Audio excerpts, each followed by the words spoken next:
All right, greetings from the dark continent. Conscious Caracal here, or Adams Van Sale, here to shine a light on the goings on down south. And tonight, joining me is someone that I think a lot of my audience will definitely recognize. He has been on the show multiple times, and I know a lot of my subscribers also subscribe to his podcast that he co-hosts. It's Koketso Resane, and he is the co-host of Man Patria, and he is also, I would call, I think, consider a cultural and a political commentator in South Africa. He doesn't just comment on politics. He has a lot of strong opinions on cultural and more societal matters as well. From what I can see from his commentary, he often appears on a Big Daddy Liberty show as well as a panelist, and there you can also catch a lot of his opinions. Regular guest there as well. So Koketso, welcome back on the show. I'm looking forward to the conversation we have lined up here tonight. Yeah, I'm really looking forward to this conversation. Thanks for having me back. Yeah, it's good to know that I actually haven't made an enemy out of you or of the show at the very least. But yeah, it is good to be back and actually talk about things that are, I would say, a little bit meaty, things that aren't necessarily tied to a news cycle or whatever's trending today, but something that can actually outlive whatever is happening in and around us today at this moment in time. Absolutely. I think the topic, or this tug of war between the political sphere and, I would rather say the party politics sphere, and just what's going on in communities on the ground in your social or personal sphere, I think has been a topic of discussion for much longer than when we've been alive. It goes back way back into history.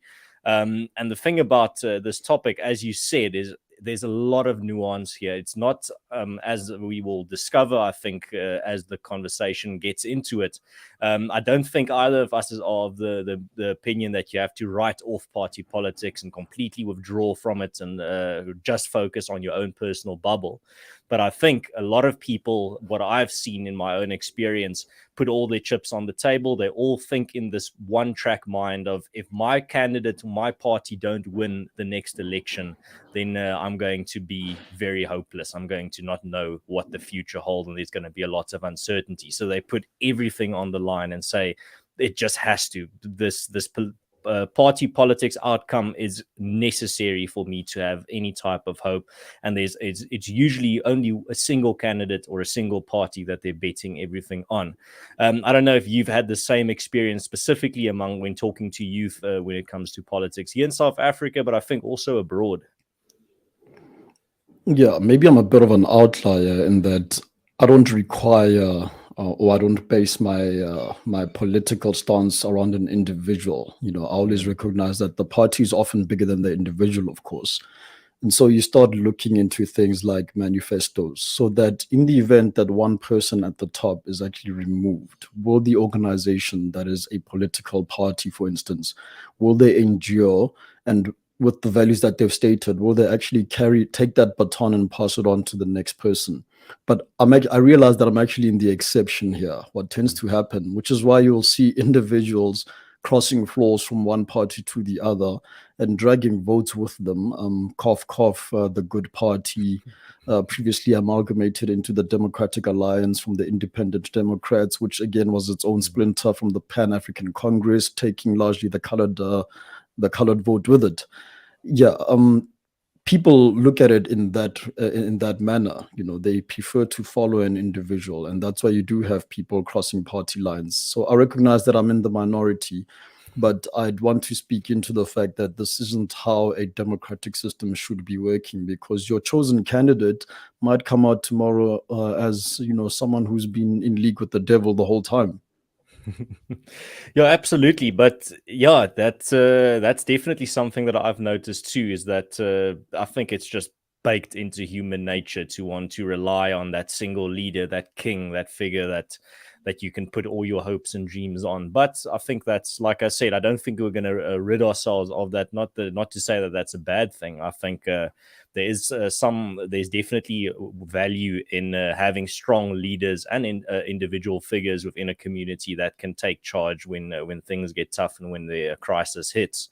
Well, the topic of tonight's discussion, I think I summed it up in the description of this video as, and the quote that I put in the description is actually something that I've heard almost verbatim from many people that told me when I tell them Don't just rely on party politics. There is a world outside of it that you can also do a lot of good in, and take control of your destiny. I get the response sometimes of, but if party politics and my political party is the only vehicle I can see bringing that can possibly bring about change. They have the power and influence within our country or in our community to really do it. I don't, and then I realize this person doesn't have the framework to think outside of it. They don't really see the possibility of doing anything outside of that. And then you realize that it goes deeper. The fact is, a lot of these people start getting their values and their worldviews and their morals from party politics because they get so sucked into it and obsessed with it that whatever values or morals their preferred leader picks that month are then their values and morals that month. And when he changes his mind the next month, then they also go with the direction that the wind is blowing. But that brings me then to the central question that I want to chat to you about, is exactly that question that I get from many of these people is, if I can't rely on party politics and politicians, what can I rely on? And I want to tap a little bit into your own personal experience during hard times in your life, during the times where you've struggled. Where did you anchor yourself? Where did, and not outside of politics itself, where did you find your anchors, and where did you root yourself during those stormy times? Yeah, so very loaded, but a very necessary question as well.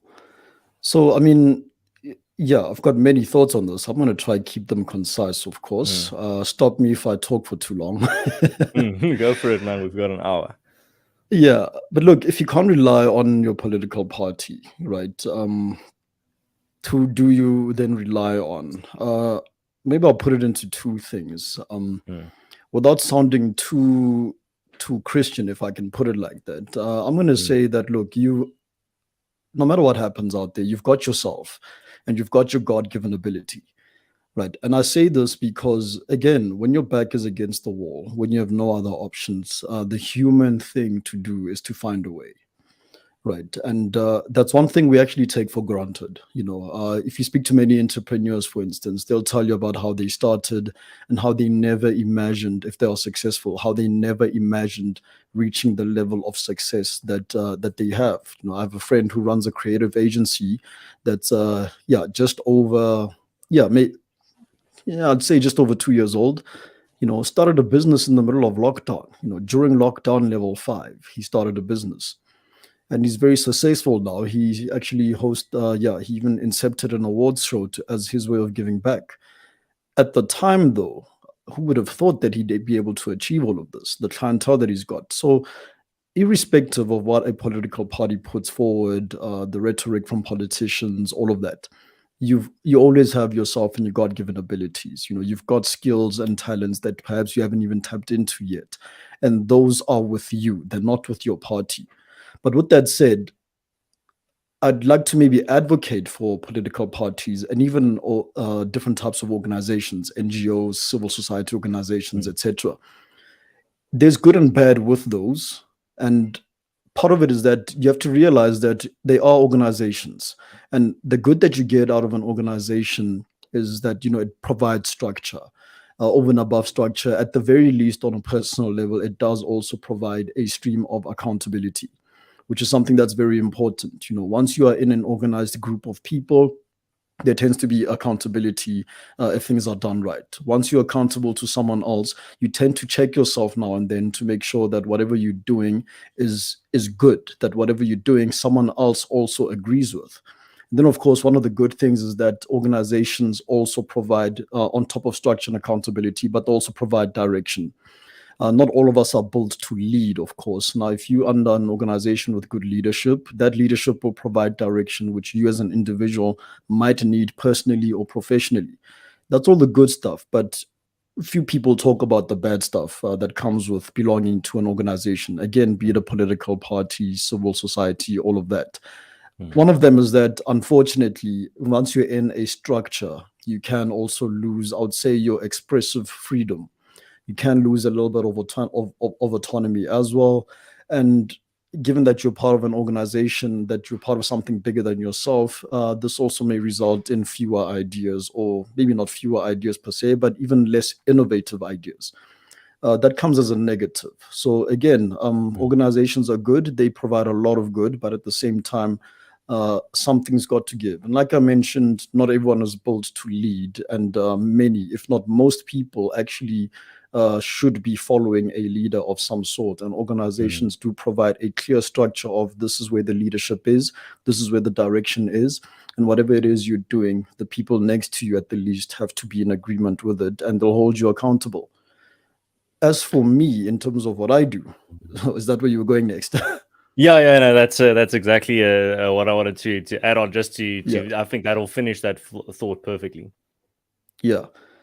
Yeah, on a personal level, and not to be preaching to the choir, but again, these are things I tell myself over and over again. I'm no expert in this, and again, I claim to not be a perfect person, but I do think that a value system is very important, particularly if you're an adult where you don't have someone to basically hold your hand into your adult years. You're past adolescence, you're out of school, and again, if you commit crime, you go into jail. They don't need to call your parents. But a value system is very important. Now, why do I say this?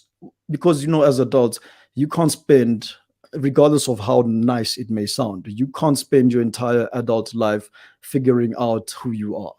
It's just not feasible. It's not practical. At some point, you have to now step up to say, right, this is who I am. This is what I do. This is where I'm trying to get to.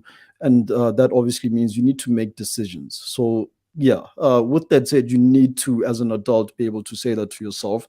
And that's something that can actually anchor you. If you can decide that this is where I'm trying to be, that will then help you make better decisions. Now, going back into my first point, remember I mentioned that once you're in a structure of some sort, there needs to be some form of hierarchy. That also means that there would be authority in there, and as human beings, you need to basically subject yourself to a higher authority. You do that at work, you do that at school, you do that in your church, mosque, synagogue, etc. So that's something that needs to happen. And whenever you experience troubling times, whenever you experience a storm in your life, you need that sense of authority above you, because it effectively gives you someone you can run to. You need to be a mentee with a mentor. And this is another thing where religion does play a key role. All religions come with a set of principles at the very least, and those principles, again, they outlive you, they outlast you, and it's something for yourself to put. It's something to put yourself under at the very least, to give you some form of guidance. Now, in the absence of religion, again, not everyone is religious or subscribes to a doctrine, of course. Even if you subscribe to atheism, at the end of the day, yeah, in the absence of religion, there's still the discussion to be had around morality. And I'll mention this, and that, have you ever noticed how there's in a single university program, maybe let me say a bachelor's degree, because that's where I'm experienced at the very least. There isn't a single bachelor's degree that's going to let you walk out of that university without having done something around ethics. They find a way to put it in there. It doesn't matter if you're doing science, commerce, the arts, it doesn't matter. They're going to find a way for you to do something on ethics, because even in the absence of religion, there needs to be something to effectively ground you. And without that grounding, then you won't actually be able to weather a storm. Without those anchors, be it morals, ethics, or even religion, then you're easily manipulated. And that manipulation can come from a politician, it can come from lawyers, or most likely it can come from people with high charisma. If someone just talks the right talk and says it in a nice manner, or even does it like the president, where they can greet you in all 11 languages, that's high charisma. And if you're not grounded in morals, ethics, religion, for example, I believe you're easily manipulated, and we're starting to see the effects of that. Yeah, absolutely. And I think something to actually add on what you said there at the end, I think that's what makes party politics so tempting for many people, is then you can outsource your own, exploring what it means to have a good life and a virtuous life. You can just outsource to politicians that'll tell you, well, these are the trendy morals at the moment. I hate talking so cynically about politics, but that's what it's become. It just says, well, in our time, these are the major morals, but they change with the wind. And you can see it with many of these politicians that'll just, at the drop of a hat, switch their morality. But I think that's where what you mentioned about being principled comes in. You need that principled grounding. You can't just rely on politicians or your political party to show you the way in regards to what your principles and your morals should be. You should know that. You should know that where if you were to be put into a vacuum where you can't really get any type of cues from people around you, you should still be able to tell people what your principles are if you were to be pressed on it. And that's the important thing. Too few people today are able to give you their principles. They always have to really first outsource that and go look at what other people are saying. What are celebrities saying? What are the sports stars saying? What are they saying is the morality that they should have? That shouldn't matter. Your morality should come from, as you said, an ethical code, and for us as religious people, it should come from the Bible and from your religion. That's your ground. It should be grounded somewhere. You can't just base your morality and your ethics on the flavor of the month or the ethics of the day, because then you'll see that those are shifting. That's literally not a grounding by the definition of the word. That just means you're that just means you are not standing on something solid. You know, my father has a funny saying where, so for those that don't know, my father's been a pastor for at least all of my life. And I won't reveal how old I am exactly, but he's been a pastor all of my life. And he's got a saying that he said off the pulpit that there is a group of people, even amongst Christians, who, you know, when you ask them, so what is it that you believe? They'll tell you, oh no, I believe what my pastor believes. Yeah. And then when you ask them, okay, what does your pastor believe? Then they'll say, oh no, my pastor believes what I believe. Okay, so what do you and your pastor believe? And then they say, oh no, that's a question for my pastor. Yeah. Do you see the problem there? Yeah. So that's exactly how it is. In an ideal world, never mind ideal, but what should be happening is you should have your principles already in place, and that should be what drives you to join a political party, an organization, etc. Not the other way around, where you first join the party and then look for a system of values from there. That's not how it works. And if that is how it's worked out for you, then I've got news for you. No, absolutely. And that's what I think why it's so important to not ground yourself in politics, because the world of politics, like I said earlier, I wish it wasn't that way, but it is a very cynical space within human interaction. There's a lot of just taking on the values that'll get you those votes. The politician just thinks about the next election. And that's the thing, is when you're going to start grounding yourself, one of the aspects of finding anchors is, this doesn't mean that you shouldn't look to other people for guidance. And I think the people that you should be looking for to guidance, that our ancestors for since the beginning of time have used for guidance, is role model figures. And these figures can take a myriad of forms. This can be your pastor, this can be your father, this can be your mentor, this can be your coach in whatever sport you're doing. But the thing is, today, there seems to be a lot of confusion as well on how to select and how to identify these role models. For me, it's a very simple answer. I know I'm very, very privileged to be able to say this, but my parents were two of my major role models growing up. They showed me they gave me a lot of guidance in the moral realm and in what values are important, what are virtuous values to have, what is the good life, how should you behave as a man. And in a perfect world, I would wish every young man and woman could look to their parents as perfect role models. Unfortunately, that is not the world we live in. It's not the world that humanity has ever lived in. But I think when it comes to role models, some thoughts on how do you identify them is, I think, one of the major questions specifically for young people today, because they just fall back. And unfortunately, it's hard to see this, but I should rather say it's difficult when you see this. But a lot of young people just fall back on making celebrities and sports stars their role models, because these are people that have high esteem and a lot of respect. Whereas back in the day, for our forefathers, when they were selecting role models, if they didn't have their parents as role models, they would look to people in the community that have high esteem and a lot of respect. But today, that mechanism has been hijacked and almost a little bit perverted when it comes to the society that we live in, where celebrities are almost artificially granted levels of respect and reverence that they often don't deserve in regard to their opinion and their moral values. I mean, they fall short very often from being paragons of virtue and morality. But when it comes to that struggle of young people identifying role models, I'd like to hear some of your thoughts in regards to how you personally have identified role models and how you would say people should identify role models, some rules of thumb.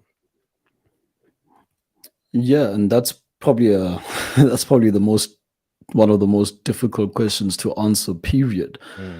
Look, I think at the end of the day, it comes down to, yeah, firstly, you must first decide if, again, is this now from the perspective of a child or a young person who's still really growing up, or someone who's actually crossed that line. And this is something that has remained largely unsaid, but there has been some element of truth to it for time immemorial. Humans are we're very hierarchical people, the same applies actually to all mammals. We identify leaders amongst ourselves through whatever process. Now, a role model is someone you should be aspiring to be more like, not necessarily be like, but be more like. Now, unfortunately, and this is something I actually talked about on Joe Emilio's show early last week, that no, it's actually on on the Ginako show with Colonel Chris White, that we're living in a society that is really prioritizing vanity right now. I think vanity is something that is often very ignored, and in us ignoring it, I say us being people who are aware of the problem and aren't doing much to address it, myself included. The problem with vanity is it's basically shifting what is deemed valuable, particularly for younger people. Now, like I mentioned, a role model should be someone you aspire to be more like. And in a vain world, we value material goods. We value fame. I watched the video earlier this week that where the guy was basically reciting how TikTok became so popular. Right. And one of the observations he made is that in a world of many social media platforms, many of them pretty much saturated already, people are now looking for fame. And TikTok promised that. You could become TikTok famous. It's too late for you to be a good fashion designer, a good rapper, a good, all of that. It might be too late for you there, but at the very least, you could become TikTok famous, right? And that speaks into vanity. Now, the problem that also creates is that vanity actually produces no value, if we have to be honest about ourselves. So in terms of looking for a role model, you should be looking for someone you aspire to be more like in terms of the value that they add into society. And you can easily recognize this. You don't need a qualification of some sort. You always easily, as a human, recognize the value that someone brings, which speaks into that thing I mentioned earlier about how humans tend to create hierarchies amongst ourselves, often based on who are the most valuable of ourselves. Now, again, there's you can easily misinterpret this, and I just challenge anyone listening to this to not go about in that direction. But if you take the principle of, let's say, an army, right, you will easily identify who's the most skilled, who's the most strongest amongst yourselves. And that goes without saying. You'll know who's the best among you. Sounds very masculine, right? But even amongst women, there's a matriarchal element as well. First-time mothers typically know, without being told, who they can approach for advice on raising children, on the motherhood process. Children grow, and as they grow, their needs change, etc., without having to go through any formal education or validation process. Even a first-time mother will know who to approach for motherly advice. Again, that's a role model. They aspire to be more like this person, and this person would typically have been a mother themselves with a lot more years experience, for instance. All of that, notice what's missing. In all of this is the missing element of vanity, which has taken first precedent nowadays. People are more concerned with vanity projects and being famous, or even material goods, over what is actually valuable in society. And that's where we've lost the plot a little bit. So when you are looking for a role model, yeah, just look at the value aspect of it all, and see how someone can actually add value into your life, but also into your community and the world at large. And you know how to do that without having to be taught or trained or anything like that. Right. And yeah, what you said there about a role model shouldn't someone that you try to be exactly like. It should just be someone that you use for guidance. It is someone that you use as to actually. There's this old saying of you should learn from other people, because you're never going to live long enough to make all the mistakes that are possible. So you should see what Mm, mistakes they're making specifically, not just what they're doing to be successful. yeah. And that's the thing, is when I identify my role models, uh, I looked for who was living a virtuous life, who were people that were living by their principles. There might even be people that I disagree with. I think even some of my role models are people that I politically disagree with, but they are principled men and women, people that live Mm, virtuously, even though they might have a different view on which party to vote for, which policies are the most important. They demonstrated the virtues that my parents instilled in me, the things that are important, virtues such as courage and honesty and being reliable. That's one of the I remember that's one of the biggest lessons I learned growing up, is when you tell someone you're going to be somewhere, you say, I'll meet you there at 3 o'clock. You are there at 3 o'clock. You don't leave people waiting. You are a man mm, of reliability when you make. That's a yeah. promise that you're making. And the same goes with contracts and promises, is when you make a promise or when you sign a contract, you keep to that promise or that contract. And the thing why I Yeah. focus on those two virtues specifically is the fact that both of them rely on the fact that you, just as with your values, where you are principled and stick to your principles, being reliable and sticking to your contracts also means sticking to something, being grounded, Mm, being committed. I think that is the central theme in all of that, is committing yourself to something. And where you can identify these virtues, like I said earlier, don't make role models out of people that you just agree with on everything, and people that indulge you in a way where if you have a conversation with them, you just feel like I'm the best person ever. They feed into your narcissism. That's not a role model. You should be looking to people that you yeah. admire, people that you respect. And admiration and respect don't come from agreeing with someone or thinking that they see the world exactly like you. Yeah. Respect and admiration are earned through their actions and their behavior. You can see this is an admirable person or a respectable person. Yeah. Yeah, very true. And the narcissism thread, it's quite a long one, but yeah, you're right. You shouldn't be looking for a yes man, Mm, and it speaks into the accountability I talked about earlier. When you're accountable to someone, it also by implication means you are accountable to them. You're not agreeable with whatever mm, they believe in. It's accountability. You need to also at the same time, particularly if you're older. I'm saying this for guys with experience in anything right. really. You need to at the same time be accessible. If you're not accessible, A, how do you impart knowledge to the next person for the benefit of all? And then B, if you're not accessible either, how do you allow someone to actually come and speak into your life and help you correct the mistakes that you may be making? I make this example a lot as someone who's basically been self-taught in many things. And only in my later young adult years did I come to the realization that, hang on a minute, actually, when you're self-taught in something, you could be building a habit out of wrong practice, out of doing a wrong practice or repeating mistakes that are easily averted if you simply go and seek, I wouldn't say professional help, but go seek help from someone who Mm, is also in the know, or even better, knows more than you do. And to do that, you first have to be accessible to that person. Otherwise, you don't create the room for yourself to actually learn out of things. But that's part of the thread of narcissism, where narcissists don't do that. They can't be corrected. They mm, can't be wrong, and certainly they're not looking for to be accountable, and they're not looking for input from someone else, because remember, it's everything starts with them, and goes into that example of the whole world spinning around them as they are the center of the universe. Mm.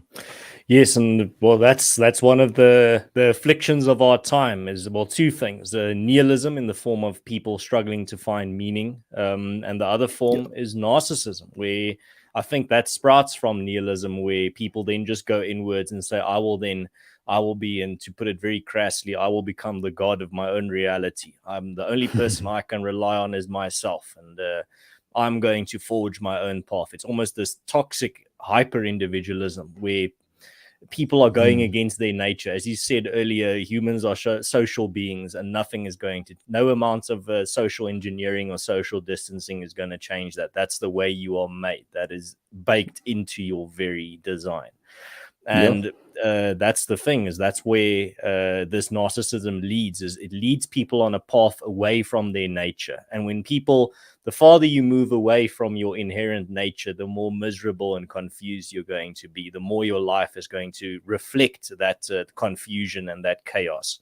And that, yes, you see that so much in specifically the youth of today. So much confusion, so much chaos, so much just in Afrikaans you'd say rigtingloosheid, just directionlessness. But that is because they are being led down a path away from their nature, and their nature is first and foremost social beings. They need to have relations with other people. You can't just exist as someone in their little room where you sit on the internet the entire day or playing games the entire day, and you don't interact with other people. You need to interact with other people. You need to have socialization, even just in the most basic level. It doesn't have to always be socialization in a romantic relationship or with deep friendships. It can also just be socialization with other people. I remember during the lockdown, this was one of the most things that troubled me the most, is when that first 21 days or so, when it was at its most hectic in regards to not being able to go out or socialize or anything. I realized that during that time I didn't have connection with anyone. The connection over online or through electronic means is not the same. I'm talking specifically about in-person socialization. Nothing can replace that. Nothing can ever be the same. That is something that humans need, that that personal conversation, that personal socialization. The impersonal electronic socialization that we are using increasingly is just a cheap imitation. You and me having a conversation here, we're doing it because this is the way to put this to the only practical way to have this conversation. But it would be even better if we were to be able, if it was possible to have this in person. But that's the thing. You can't replace that in-person socialization, and you can't live in isolation. You are a social being, and you're going to have to accept that fact. You can't just. I think that's one of the lies that I think has permeated a lot of Hollywood films and even lyrics and music today, is that you can just be this loner. You can go on your own. Fuck other people. Don't care about what other people say. Just do your thing. Just go on your own. If nobody likes you, at least you like yourself. And it's just not true. Yeah, it's absolutely not true. You know, the social aspect is another interesting one. I think one of the lessons I learned during lockdown was, if you have pets at home, right? There was a newfound appreciation for pets for those who had pets. Right. Suddenly, a lot of people, you find yourself talking to the dog or the cat because they were the nearest thing you could have to, just that touch. And yeah, I like what you mentioned about a format like this. Online as it may be, again, it's feasible because this video it will remain on the various platforms and is easily accessible, of course. But online technology-based communication is also very senseless. It doesn't engage all of our senses in exactly the same way. If we are in person communicating, right, I get to hear you with your voice, not with what my earphones are putting into my ear, but with your actual voice. My eyes, I don't see a visual representation of you on a screen. I Mm, actually see you, complete mm, with complete with seeing the depth of a physical person in front of me. I can perceive you as a person, not as a representation of a person. All of mm, that now requires your eyes. If we're doing this maybe over a braai stand with the meat burning, that's engaging my sense of smell. All of this actually, it involves all of my senses, and that's what really helps me, at the very least, get even additional value out of it. And this is why I'm sure ladies can attest to this. At a bra, you've got all the gents outside getting smoke on their clothes, which then has to be right. washed out of your hair, etc. And you typically have all the ladies in the kitchen also going on and hunting on about their own conversation. It's very unique and it's necessary, and it's what we do as humans. Mm, So that sense of touch is very important to that aspect. It feeds into all of your senses, and that's how you actually, I would say, get the information in, not just in terms of what you're hearing, but everything and anything else around you. And that's what typically tends to stick, because we are visual thinkers, whether we like it or not. And that's why, again, for children, you like to introduce the concept of different colors at a very early age, because it enhances their ability to think and enhances their ability to recall information at the same time. yeah. Some of us have been burdened with that, in that, yeah, I'm one of those that carry multiple colored pens, and I'll make notes in a meeting with Mm, several colored pens. It used to look ridiculous when I was doing pen and paper, physical pen and paper. It's a little bit better now that I'm one of those guys with an iPad in the meeting, where I actually mm, change the color of the pen as I jot down my notes for that very reason. mm. Yeah, and I see a confusion and delay makes a very important point. He says the more senses are involved in an experience, the stronger the memories they may invoke. Absolutely. I mean, Absolutely. just Yeah. from my personal experience, when I think of, let's say, take something as basic that everyone can understand, everyone can relate to, the idea of home, I don't just think about what my house that I grew up in looked like. I think of the smells, I think of the sounds, I think of the sound of my parents' voices, the sound of my siblings' voices. I think about the sound of the birds that occur in that part of South Africa. I think about the smells of my town. I think about even the sights of how my environment there looked, the horizon there, and Mm. everything. All your senses are engaged, and what you said there, it's very dystopian, but it's true. These types of conversations, I'm seeing a bunch of pixels on the screen mimicking your image. That's not you that I'm seeing. I'm seeing a representation of you, a 2D image. Yeah. When I'm listening to your voice through the headphones, I'm listening to a tool or a machine mimicking your voice. That's not the voice that you're producing that I'm hearing. And Mm. I think that's why this type of socialization can't ever replace the real thing, because it's like Yeah. saying you can replace your girlfriend with a robot, or you can replace your parents with just an AI program. It's not possible. That's why Mm. one of the most evil things, of something that I can't understand, and something that actually disturbs me, is this trend now that's starting to pick up, where people feed in all the information of a deceased loved one into an AI, and then they interact with that AI after the loved one is long gone.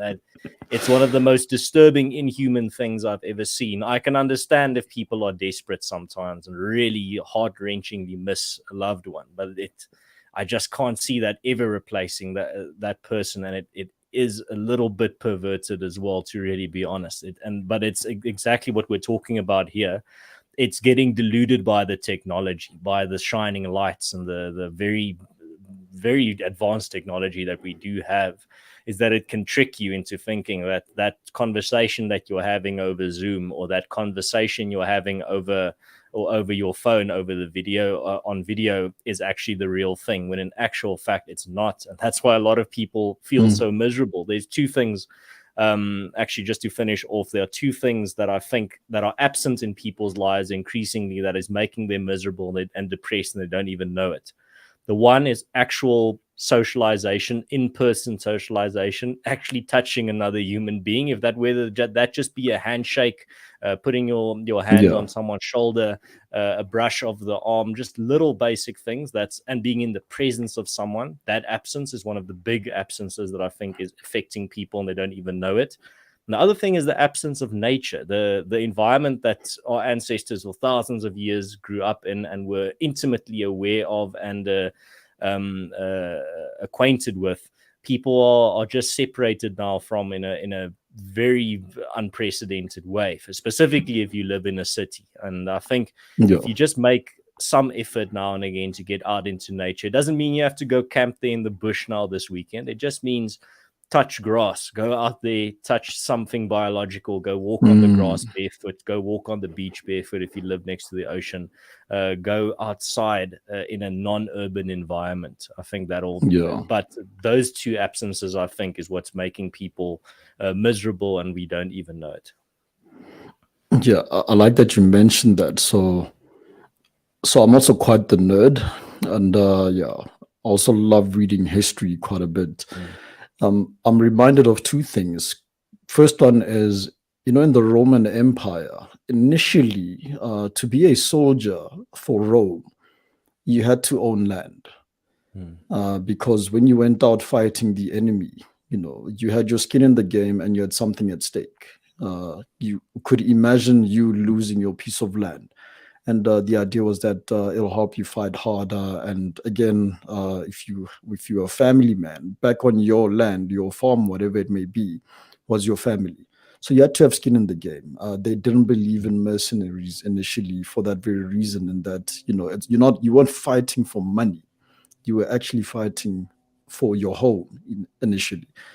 And then going into the world of science fiction, it's something quite a few sci-fis actually touch on, that out in the far future, 300, 400 years from now, when we've mastered space travel, you'll get to a point where some people are actually born on spaceships, and they mm, lack the connection with putting feet on the ground.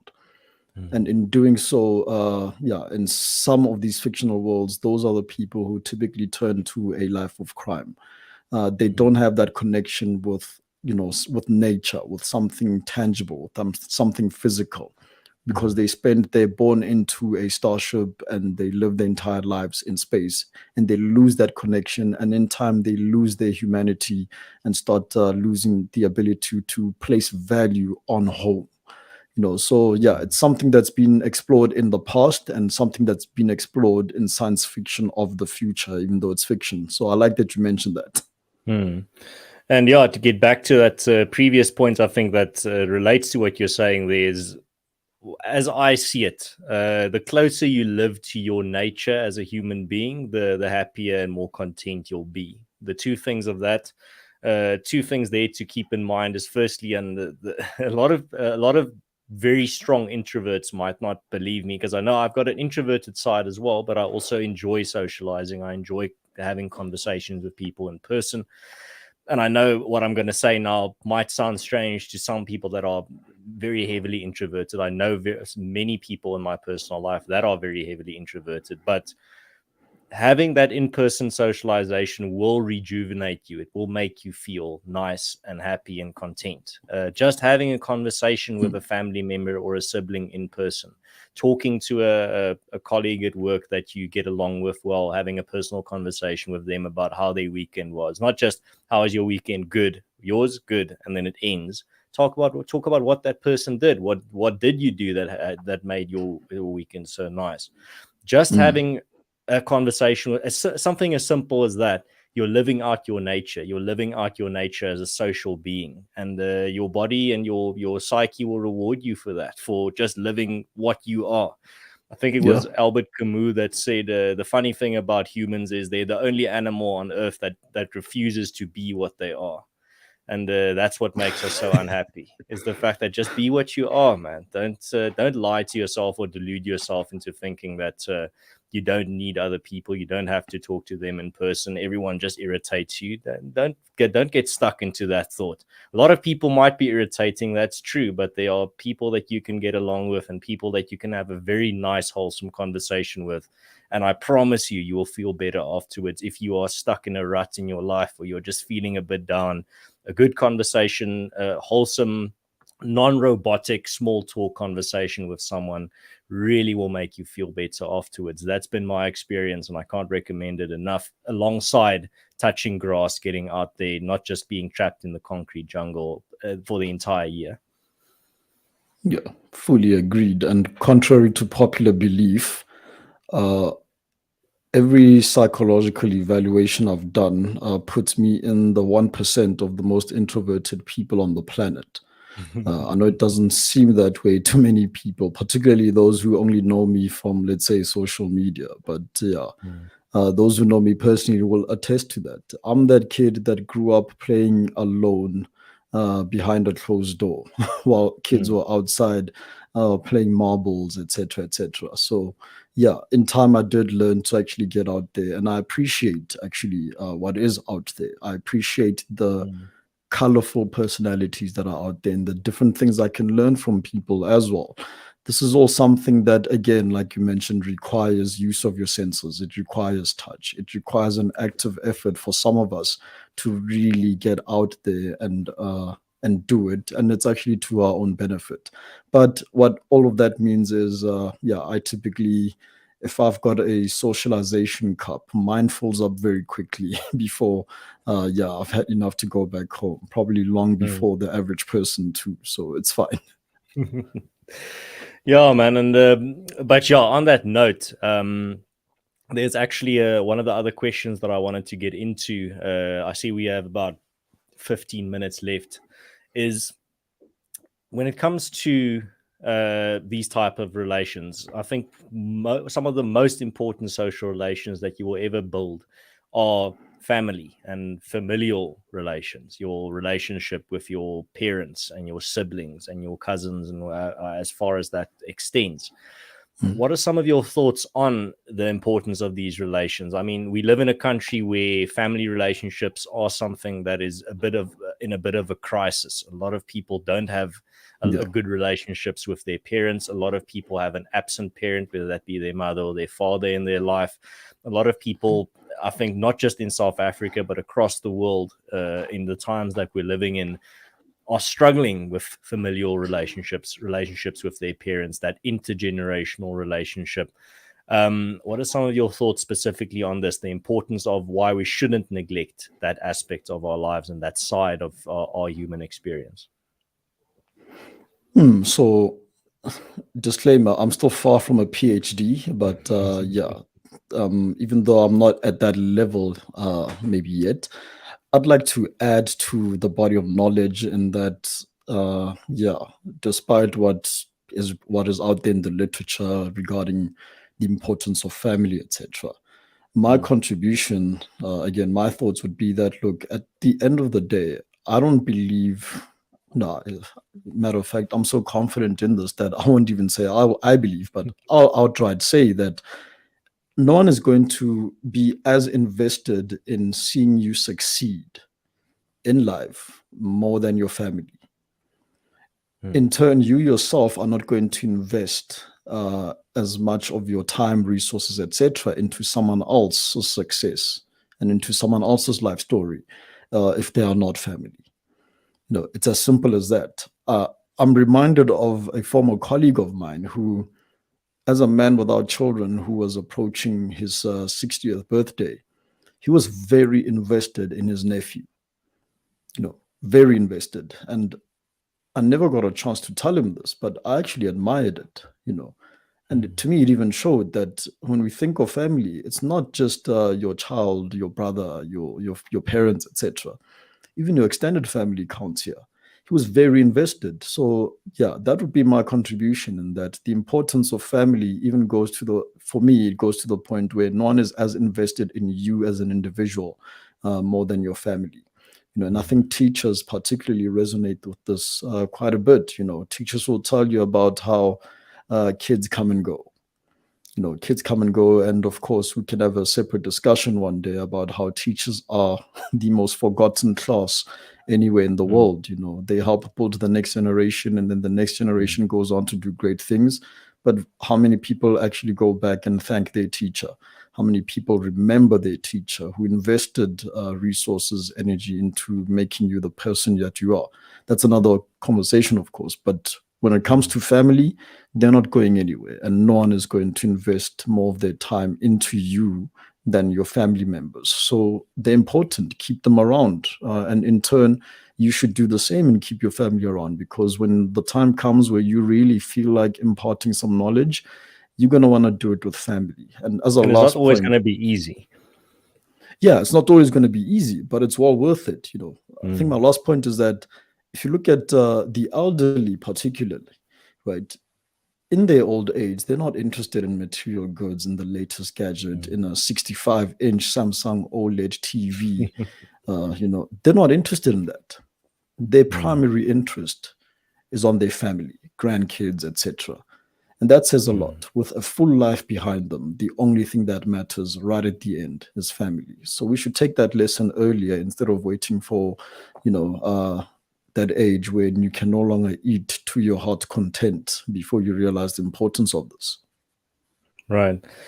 And yeah, even in a time where, like I said, where it's not easy, I think in most cases, even the entire world can cancel you and the entire world can be against you. I think your family members will still be there, even if the entire society around you, for some reason, hates you and thinks you're a terrible person that needs to be exiled or not is persona non grata. Your family will still be there, and history and the Bible is full of stories like this, where even where someone is down and out, they've been rejected by everyone that they can possibly meet.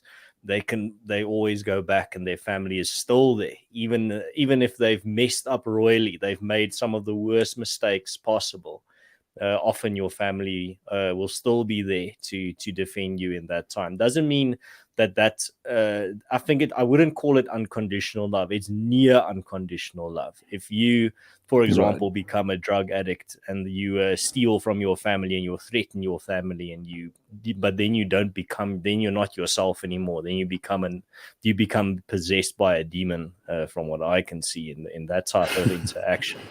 I think there are exceptions. I don't think you should take that love for granted. I don't think you shouldn't abuse it. You shouldn't think, oh man, I can make so many mistakes. I have infinite mistakes. My family will always be there. That's not the lesson you should learn. Your family will be there through some of the worst experiences possible, and they will be there when you're at the rock bottom, but you can't hit rock bottom 20 times in a row making the same mistake or through the same immoral behavior. Then there is a limit. That's why I say I don't think it is unconditional love. There is some exceptions to that, but overall I think they will be there through some of the worst possible times that you can go through. Yeah, which doesn't mean you should abuse your family. Yeah, no, absolutely. Koketso, I think there was two more questions, and I think I'm going to combine them for kind of to start wrapping up. And that is, I wanted to ask you about, I mean, neither you or me are in our old age. We haven't lived a very long life, so we can't really give advice on every aspect. But in your experience, I mean, you're not a child anymore. From what you've learned in your own humble life experience, what would be some of if you could impart some advice to young people, whether it be men or women, what would some of that advice be that comes to mind that you think they just maybe need to hear or think about? Okay.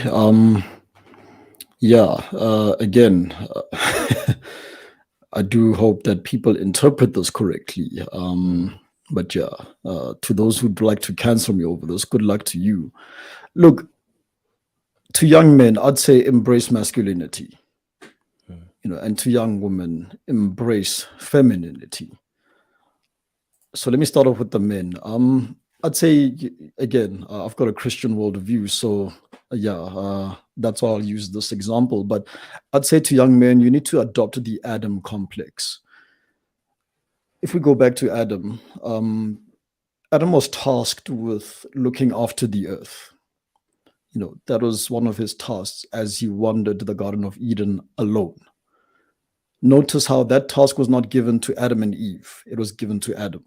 So, as a man, it is your responsibility to look after the earth. And the worst thing that we can experience as society, as a population, as humans, is lazy men. So, as a young man, adopt that Adam complex, look after the earth, which has many implications and downstream conversations separately. But yeah, have that Adam complex, and whatever you do, do not be lazy, because a world of lazy men is doomed. So it is on you to actually get up every morning and go change the world. There's a reason why men are responsible for really pushing that envelope forward. It is on you, men, to create a better world.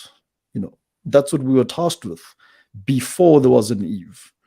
Now, for women, when I say embrace femininity, there's this misconception that femininity is a weakness, etc., etc. That's not it.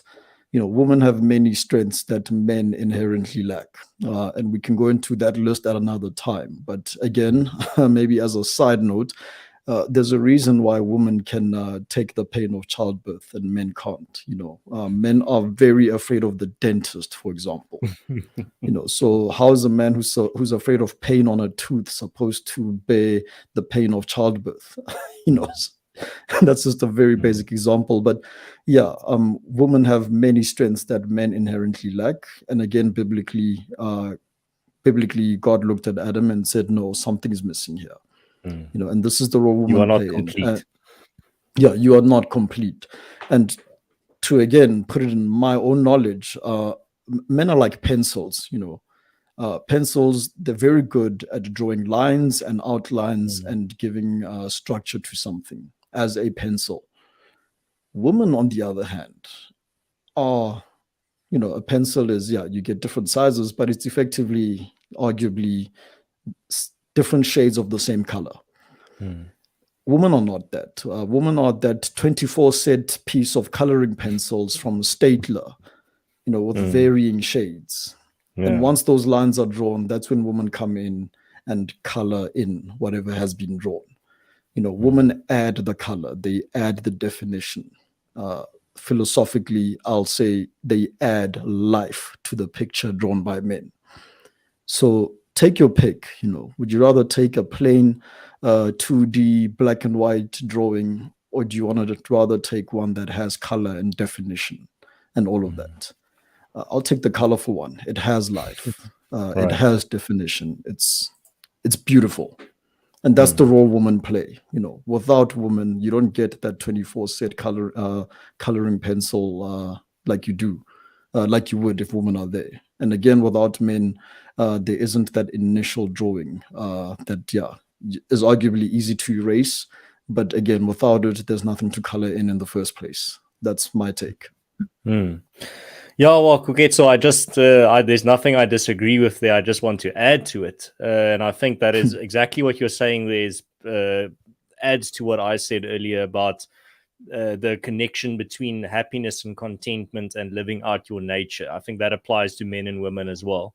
Men have a particular nature, women have a particular nature. And if you live according to that nature, you will be more content and happy. You will feel like you are, that feeling when you're watching sport and you see a midfielder, for example, in football, and he's dribbling, he's going past everyone, he's in the zone. You can just see nothing can go wrong. This guy, he can dribble past 10 guys now, he's still going to score that goal. You just know it when you see it.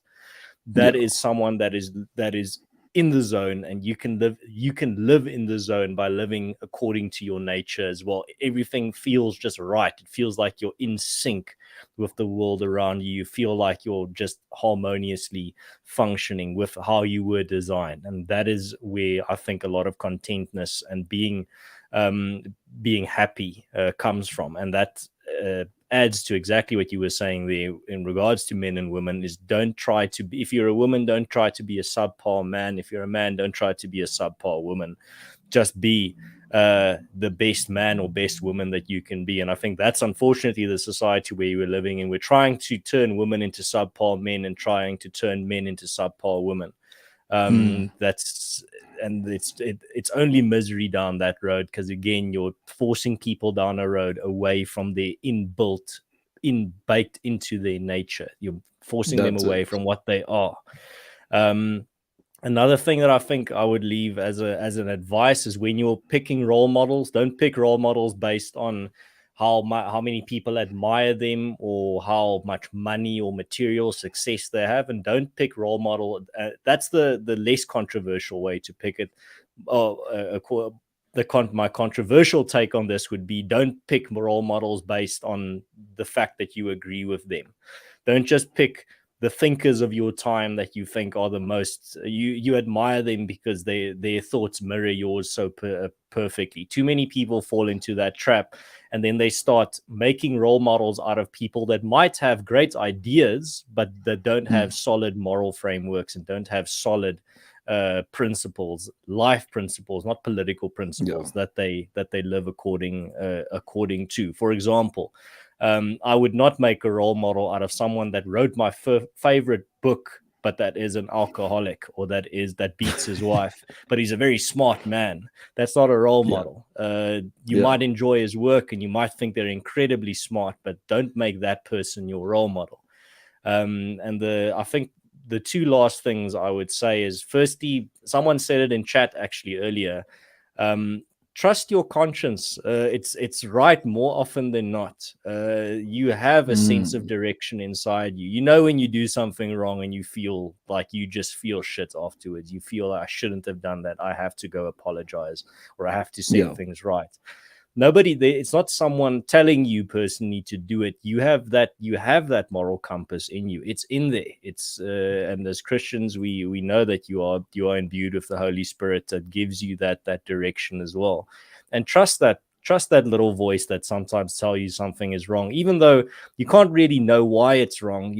You just know it. You feel it. You feel like, I shouldn't have done that. I feel dirty, or I feel ashamed for doing what I did, and you don't even know why, but there's something that tells you that you did something wrong. And my last thing that I would say is, don't shy away from sacrifice. I mean, this is something that I've had to learn as I grew up. And like I said, I'm not some old man that has already lived a very full life. But one of the big lessons that I've learned is, don't be afraid of sacrificing. Don't be afraid of sacrificing your own happiness in the moment for something in the long run that will last longer. For example, if you're in a romantic relationship, if your romantic partner, there's something that's important to them, don't be afraid of sacrificing your Saturday or your weekend to go participate or support them in something that is important to them, because they're going to do that next Mm. time for you. They're going to appreciate that, and they will be willing to give up their weekend or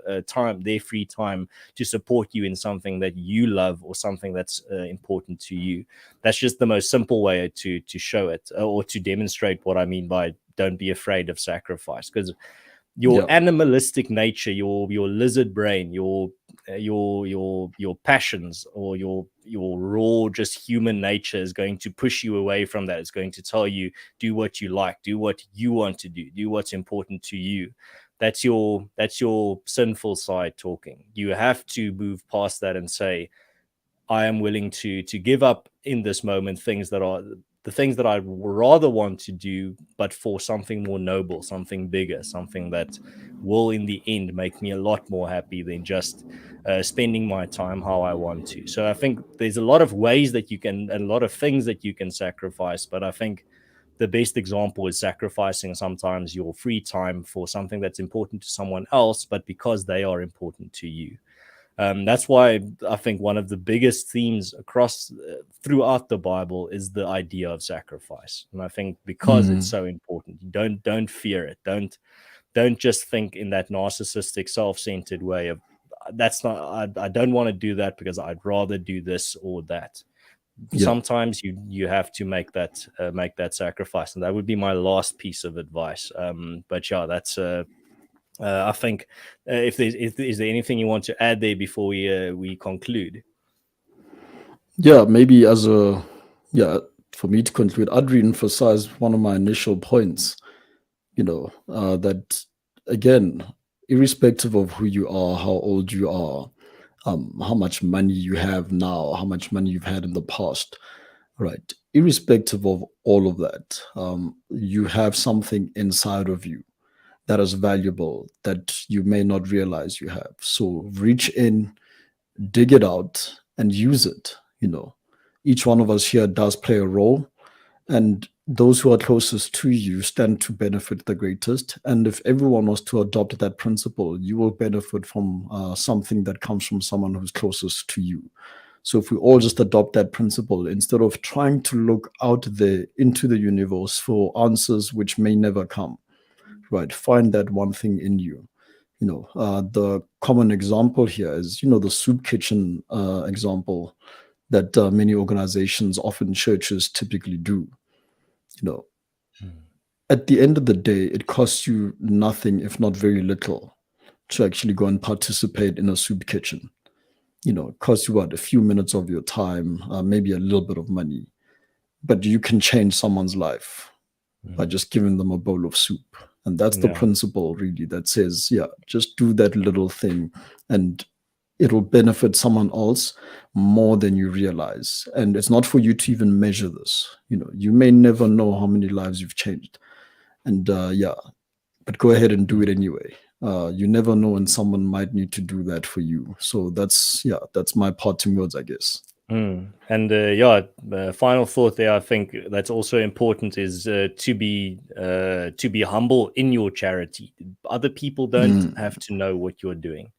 yeah. I think there was a radical shift in modern times where in the past, uh, virtue was something that you did in private. It's not something you told the world. If you walk down the street and you see someone that needed help, you help them, but you don't go tell everyone that you did it. You help them because that's the right thing to do.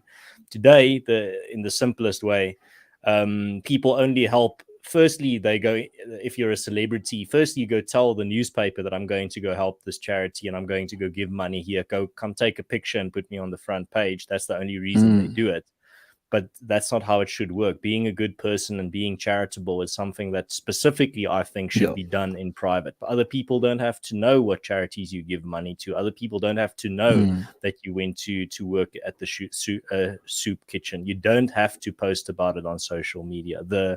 value in it is in the action. It's not in the reputation or status or virtue signal. It is not in the value should not be in, well, I will only feel good when other people know that I did it because then they will clap hands for me and praise me for doing it.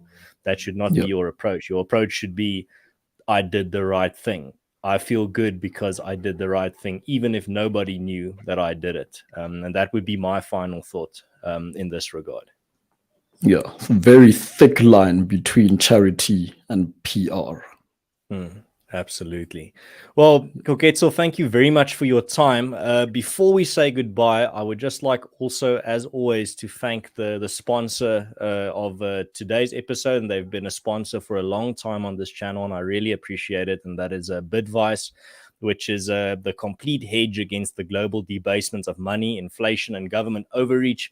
They're a South African company that in the realm of crypto and Bitcoin. So if you are anywhere in that sphere or want to learn more about it, you can go visit their website. It is this self-custody solution that helps individuals and entities buy and hold Bitcoin for the long term. Bitvice believes that everyone should hold their own Bitcoin and trust no one else. And recently, there have been a plethora of crypto custodians going bankrupt, taking their clients' Bitcoin with them, and they are giving you an alternative where you have full control over that. So that is why Bitvice never holds your Bitcoin. They send it immediately to your own Bitcoin wallet where you hold the keys. So simply sign up to Bitvice, link your bank account securely, and buy Bitcoin in seconds, and they can answer all your questions. You can even if you live in South Africa and you just have some questions, you can send it to them. So visit bitvice.io and begin your journey in buying and securing Bitcoin for yourself. There's a link in the description. And yeah, like I said, even if you just have any questions, you can send it their way. Koketso, thank you very much for your valuable time, even on this public holiday here in South Africa. I really appreciate that you made time for this conversation. I really enjoyed it, and it was the type of conversation that I was aiming for. Like I told you before we went live, I want to create these sources that people can cite later and say if they're in a conversation with someone and this topic of being based in a literal sense, not in the online lingo sense, being based on the ground, having your feet firmly on the ground, being based in reality, being based in your human nature.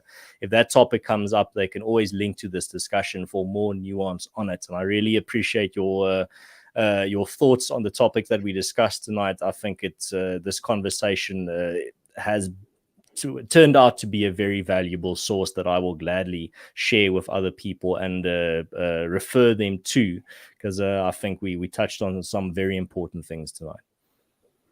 Yeah, and again, thanks for bringing me back on here. I guess it does feel good if people ask me to come back, because at the very least it affirms that at least I wasn't talking nonsense. But yeah, the last thing, you know, what do you want to say there? Yeah, I was going to say, as you know, I'm a firm supporter of what you're doing here. And yeah, I really do wish you all the best with everything you're planning for, even in the future. You know, I think this is a great initiative to create a library of referable material at the very least, because we speak a lot about, guys, what is it that I can do? And in the grand scheme of things, yeah, this is what you're doing, and we recognize that, and I personally appreciate it. And yeah, I can come back here anytime I'm available, even on a public holiday. No, thank you very much, Koketso. I really appreciate it. And yeah, just a final opportunity for people that want to learn more about, or not learn more, that want to see what else you have to say. Where would you direct them? Where can they find you? There are links in the description, but just to make sure I didn't miss anything. Cool. Just slightly late on my website, but once it's up, I'll let the powers that be know, and some good people, of course, you will be in there. Slightly late on that, but I do plan to blog every week about things that I take keen interest in. That is tech, politics, economics, philosophy, all of that. Failing that, yeah, just find me on social media, guys. My most primary one is my Twitter handle. Yeah, just find me on there. Fair warning though, when you do get there, don't expect unicorns and daisies and marshmallows. I'm not that guy. So yeah, but we can engage on any platform you find me on. I promise I'm friendly in real life. And yeah, and then there's a link to the podcast that Koketso co-hosts as well, Man Patria. I saw Man Patria in the chat here earlier. Link to that in the description for everyone that's too lazy to search that name. And then also there's also a link to everything that Koketso mentioned here in the description. So cheers, guys. Thank you very much. And also, before I forget, thank you to everyone in the chat for their awesome comments and questions. And as always, thank you for contributing to the content and taking time out of your day to also come listen to a long format conversation. So if you're new to this channel, you can also subscribe if you like these types of conversations, and you can also leave a like. It helps out the show. And even if you're not watching live anymore, you can leave a comment in the comment section to still share your thoughts. I read all of them, respond to as many as possible, and I really appreciate that as well. And thank you to everyone that shares these episodes and shares all my content. From the bottom of my heart, thank you very much. So, Koketso, I'm not going to keep you any longer. Go enjoy the rest of your public holiday before we are back in the salt mines tomorrow. And I wish the same for everyone that tuned in as well. Enjoy the rest of your week, the 3-day week, and enjoy your weekend ahead as well. So cheers, guys. Have a good one, and God bless.